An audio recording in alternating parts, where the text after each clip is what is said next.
변호사님, 네. 사람들이 남의 집을 빌려서 사는 거를 주택임대라고 하잖아요. 네네. 전세나 월세 중에 선택을 하는데 이제 돈이 마련되어 있는지에 따라 결정을 합니다. 네. 목돈이 있으면 이제 전세로 들어가게 되는 거고 없으면 월세로 들어가지 않습니까? 그렇죠. 그런데 정확히 전세와 월세를 비교했을 때 법률상 어떤 차이점이 있는지는 잘 모를 것 같은데요. 네네. 오늘 정확히 알려주실 수 있으실까요? 그렇죠. 이제 전세는 목돈 있는 사람이 들어가고 네.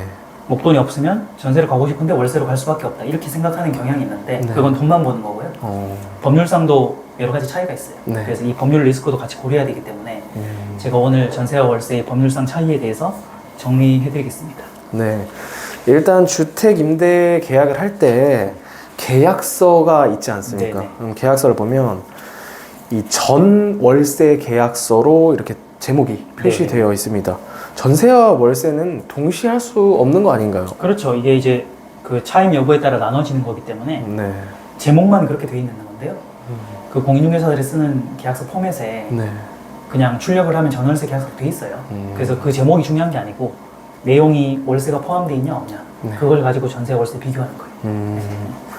그럼 계약서에 보면 그것뿐만 아니라 이제 계약금, 또 중도금, 장금 이렇게 뭐 여러 가지 칸이 있는데 네. 전세와 월세는 보증금에 있어서 다른 부분이 있나요? 다른 부분은 없고요. 네. 전세는 보증금이 크기 때문에 계약금 10%에 중도금, 잔금 아니면 계약금 10%의 잔금 네. 이 두 가지 경우가 있고 월세는 대부분 중도금이 없어요. 소액이기 때문에. 네. 근데 전세와 월세와 보증금에 있어서는 차이는 없다. 이건 거죠. 그럼 계약서에 보면 또 보증금 하단 표시 하단에 네. 차임이라고 쓰여 있는데 차임은 또 월세랑 같다고 보면 되는 건가요? 그렇죠. 이제 생활성 용어는 월세인데 네. 법률 용어는 차임이에요. 그래서 우리가 일반인들도 요즘에 법을 보기 때문에 네. 법률 용어는 차임으로 보면 되고요. 그 차임이 연체가 됐다는 것은 월세가 연체가 된다는 뜻이에요. 요즘에는 이제 인터넷에 정보가 워낙 많기 때문에 많은 분들이 인터넷에서 법률 정보 검색 많이 해보시는데요. 전세권 설정이라는 표현이 또 있습니다. 네네. 근데 전세권이 우리가 흔히 부르는 전세랑 같은 건가요? 완전히 다른 거예요. 이거는 이제 잘 모르는 분도 있는데 네. 우리가 흔히 부르는 전세는 월세의 반대말로 그냥 표현하는 거고요. 네.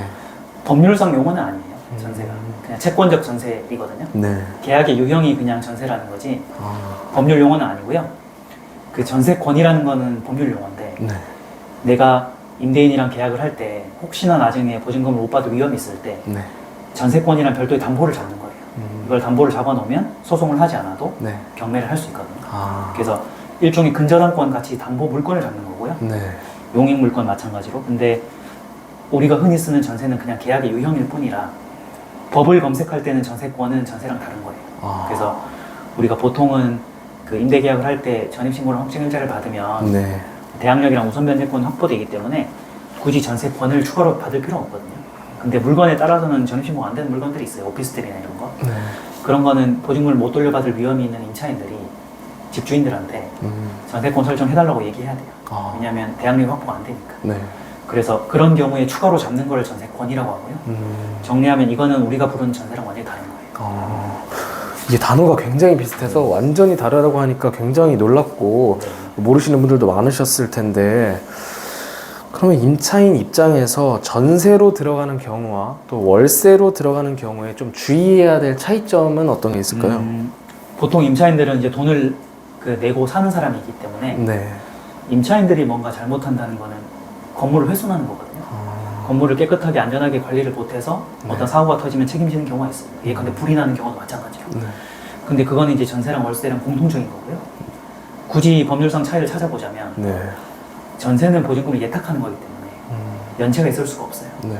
근데 월세는 매달 내는 거 연체가 있잖아요. 근데 주택임대차 보호법상 2번 이상 연체가 되면 계약 해지 사유가 돼요. 네.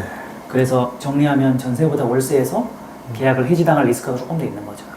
그래서 2번 이상 연체가 되는 경우가 있으니까 조금 더 위험하다. 연체에 관련해서는 그런 게 있는 거죠. 조건이 하나 더 붙어 있는 거죠. 거군요. 법률상. 그럼 계약 기간이 끝날 때를 한번 살펴보면 전세와 월세가 계약 끝날 때는 어떤 법률적 차이점이 있나요? 오히려 반대예요. 계약 기간 도중에는 월세가 해지를 당하는 경우가 거고요. 네. 끝날 때는 전세에서 사고가 많이 터져요. 어. 왜냐면 돈이 크기 때문에. 네. 월세는 보증금 회바에 크지 않기 때문에 사고가 많이 안 나는데 전세는 보통 금액이 크고요. 네. 두 번째, 전세는 대출을 받아요. 아. 요즘에 뭐 서울 아파트 전세가 4억, 5억은 최소 되니까 네. 현금으로 그걸 맡기는 사람 거의 없고 뭐 절반 이상 대출을 받거든요. 네. 근데 전세 대출을 받으면 임차인들이 은행이랑 계약을 해요. 네. 그러면은 마지막에 이제 임대인들이 돈을 못 줬을 때 내가 소송을 임대인한테 해야 되는데 돈은 은행이 갚아야 돼요. 이렇게 되면 은행은 나한테 소송하고 나는 임대인한테 소송하고 이런 구조가 되거든요. 그렇게 되면 임대인들한테 돈을 받기 전에 은행에 돈을 먼저 상환해야 되기 때문에 네. 물론 보증보험이 있으면 해결이 돼요.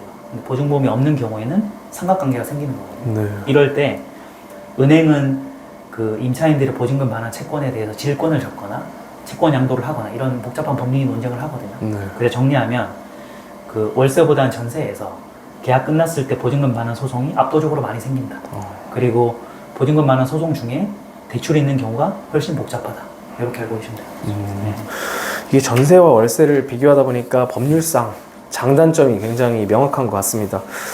그 자금 마련이나 이제 투자 관점뿐만 아니라 법률적 관점에서는 전세는 이제 보증금을 돌려받을 때 이제 목돈이다 보니까 이렇게 문제가 크게 생기는 경우가 있고, 또 월세는 차임이 있어서 그걸 연체하는 문제가 또 생긴다는 장단점이 있네요. 그렇죠. 원래는 우리나라 사람들이 그냥 내 집 마련의 징검다리 역할로 전세를 선택했어요. 네.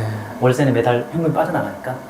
그래서 조금 여유가 있는 분들은 돈이 있으면 무조건 다 전세로 들어갔는데 상품에 따라 달라요. 최근에 이제 전세 사기가 많이 생겼잖아요. 네. 그래서 돈이 있어도 월세로 들어가요. 왜냐하면 사기 당할까봐. 아, 근데 아파트는 비교적 안전한데 네. 빌라 같은 경우는 예전에는 돈만 보고 선택했는데 이제는 법률 리스크를 같이 고려하게 된 거죠. 그래서 내가 신혼부부거나 첫 집 마련할 때 네. 아, 돈이 있으면 무조건 전세가 좋지 이렇게 할 게 아니라 그 물건의 리스크를 보고 전세와 월세의 법률상 차이를 제가 오늘 말씀드린 걸 감안해서 결정을 해야 되는 거죠.